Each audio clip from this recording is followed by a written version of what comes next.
Okay, hold on to your hats. This video could be a little longer. I'll do my absolute best. So the good news, I will supply graph paper. The bad news, we'll go through a ton of it on this particular section. We may take 2 or 3 days on this section. We'll see how it works out. Okay, basic concept is everything we know to this point, we're going to try to use it to sketch graphs. So let's talk about some steps. First of all, f of x is some function. First question I want you to ask yourself, are there any domain issues? Any division by 0 a possibility? Any negatives underneath the radical possibility? Check those out first. Second thing, check out the y-intercepts and the x-intercepts. How do you find a y-intercept? You set x equals 0 and solve for y. How do you find an x-intercept? You set y equals 0 and solve for x. Third thing, we're going to check out discontinuities. So we're going to look for zeros in the denominator is the big idea here. If they're removable, you're going to use mathematics to find out where the hole in the graph is. If they are non-removable, you're going to look at the left and right-hand limits. You're probably going to make a table in that particular case. Number 4, look at your critical points. We're going to take the derivative and we're going to set it equal to 0. This gives us an x value. We have to plug that into the original function to find the y value. This is a possible max or min. If we use the first derivative test to determine whether intervals are increasing or decreasing, this will give us an idea of not only the shape of the graph, but whether that extrema is a max or a min. Number 5, find points of inflection. So this is where we set the double prime equal to 0 when we find the x values. Again, understand you have to plug that x value into the original equation all the way back up here into f of x if you want to find the y value. Okay? Once you find that y value, we can use the second derivative test to determine intervals of concavity. Okay, again, this should give you another hint of what concavity and whether those are max or mins. Oh, last but not least, horizontal asymptotes. This is what we just talked about also in the other lecture you were supposed to watch tonight. We're going to look at coefficients and the largest exponent in the numerator and the denominator. So let's say this is our rational function. If n is less than m, if the degree in the bottom is bigger, it's going to have a horizontal asymptote of 0. If n equals m, if the 2 degrees are equal to each other, the horizontal asymptote is going to be the fractional coefficient, which is a over d. And if by some chance n is greater than m, then it's going to diverge, probably to infinity or negative infinity is your best answer. Okay, let's do an example. You're going to go, yeah, sure, one example. This will take us forever, but we're going to do it anyway. Okay, so function g of x is equal to x rad 9 minus x. Are there domain issues? Question number 1. Yes, there are domain issues. We do not want any x's bigger than 9, so we have to say domain x is less than or equal to 9. This graph really does not exist to the right of x is equal to 9. Let's look at intercepts. If we set x equals 0, we have y equals 0 times whatever is underneath this rad, so basically that point is 0, 0.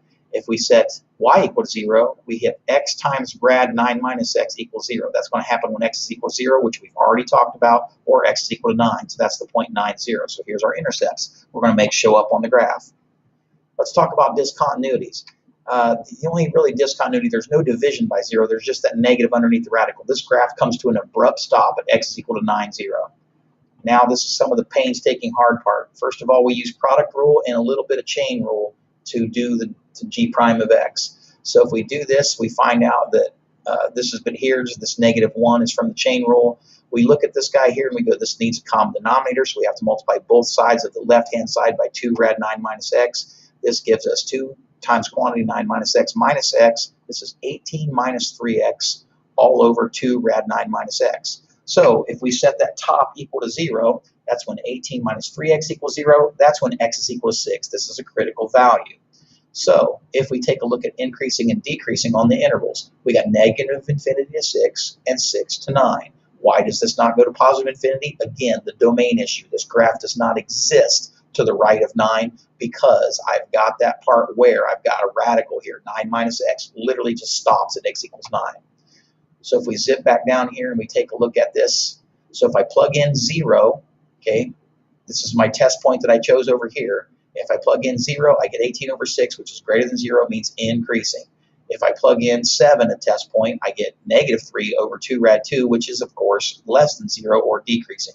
I got increasing, leading to a max, leading to a decreasing. It's got to be some sort of maximum of some sort. Okay, double prime, what a pain this is.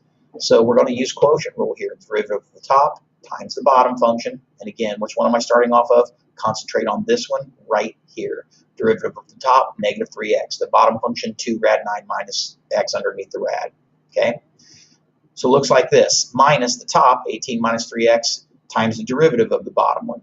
Okay? The derivative of the bottom, the 2 and the 1/2 canceled each other out, and the negative 1 came from, again, the chain rule of this derivative of the inside.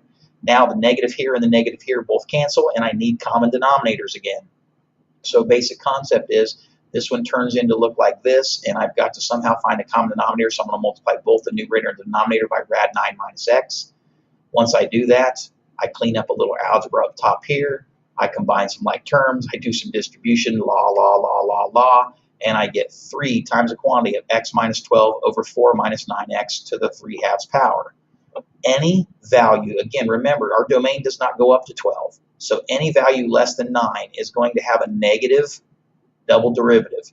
Anything less than 9, if this is 3 times 9, it's 3 times negative 3. If this is 3 times 0, it's 3 times negative 12. The bottom's always going to be positive. All right, 4 times a number less, if 9 is subtracting a number less than 9, this is always going to be positive, times 4 is always going to be positive. A negative divided by positive will mean this double derivative is negative for all domain values, negative infinity to 9. Therefore, it's concave down the whole time. Last but not least, horizontal asymptotes. If we look at the original function, here I've got, here I've got, if I let x approach infinity, okay, 1, we know it stops at 9, so I can't approach infinity. So all I got to approach is negative infinity.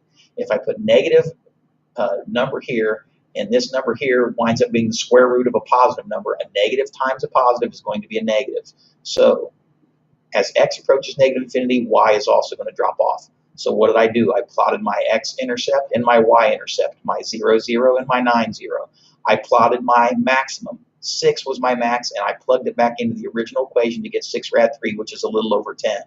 So there's my intercept, there's my maximum, there's my other intercept, and what we talked about before, this thing is always concave down, and it looks something like this. I actually went to Desmos and graphed it, and pretty much looks in the same. There we go, 1 down. Good luck.